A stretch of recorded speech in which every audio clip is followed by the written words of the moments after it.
দিন ইসলাম হুমকির মুখে পড়ছে। একটা অসুস্থ প্রজন্ম তৈরি করে যাচ্ছি আমরা। আমাদের বাচ্চারা, এই যে মেয়ে বাচ্চাগুলো, সুবহানাল্লাহ, আমরা তো ঢাকার মানুষ, এখন পোশাক বলতে আর কোনো পোশাক নাই।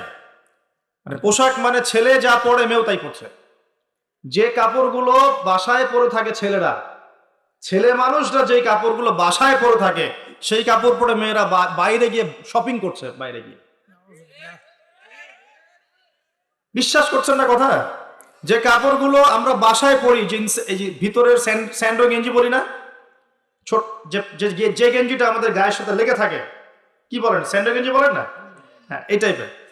আর এই শীতকালে আমরা যে একটা ইনার পরি নিচে, যেটা আমরা অনেক সময় খেলাধুলার ক্ষেত্রে ইউজ করে, ভিতরে পরে একটা ইনার বলে।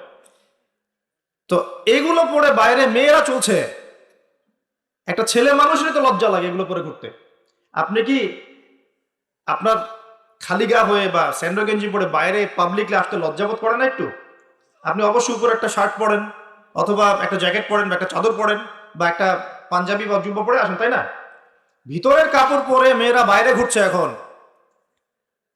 এখন এই পরিবেশে আপনার মেয়ে যখন যাবে, 5 বছর 10 বছর মনে করেন বাসায় ছিল, ভালো তরবিয়ত দিয়েছেন, এখন বাইরে তো যেতে হবে, স্কুলে যাবে বা মাদ্রাসায় যাবে। ও যখন এই পরিবেশটা দেখবে, ওর কাছে মনে হবে আমি দুঃস্বপ্ন দেখছি। এমনও পোশাক আছে যে পোশাকগুলো পরে ঘুরে বেড়ায় আমাদের বড় বড় শহরের মেয়েরাই, যে পোশাকগুলো পরার পরেও তাদের গায়ের ভিতরের কাঠামোও দেখা যায়। এখন এই প্রশ্ন করার, এই অহেতুক প্রশ্ন করার দরকার নাই যে আপনারাও কি তাহলে দেখেন নাকি, এই প্রশ্ন করার দরকার নাই, এটা বেয়াদবি প্রশ্ন। মূল কথা হচ্ছে ঘটনা সত্য কিনা, এটা হচ্ছে কথা। কারণ সবাই চোখ নিয়ে চলাফেরা করে, আর চোখ তো আর আকাশের দিকে উঠায় আপনি হাঁটতে পারবেন না, পারবেন? আর জমিনের দিকে তাকায় তো আপনি হাঁটতে পারবেন না।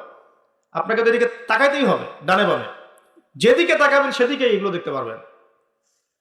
এরকম পরিবেশে আমাদের মেয়েরা বড় হচ্ছে।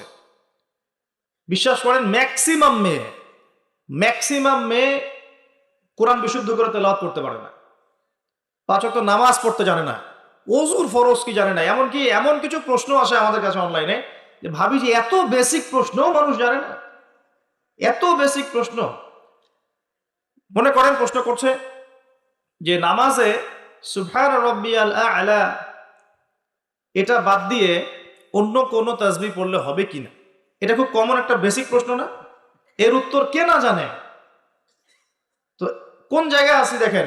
একটা সময় ছিল, আমি হিস্ট্রির অনেক গভীর ছাত্র, আন্দালুসে একটা সময় ছিল, ওই সময় প্রত্যেক ঘরে ঘরে একজন করে হাফেজা মেয়ে পাওয়া যেত।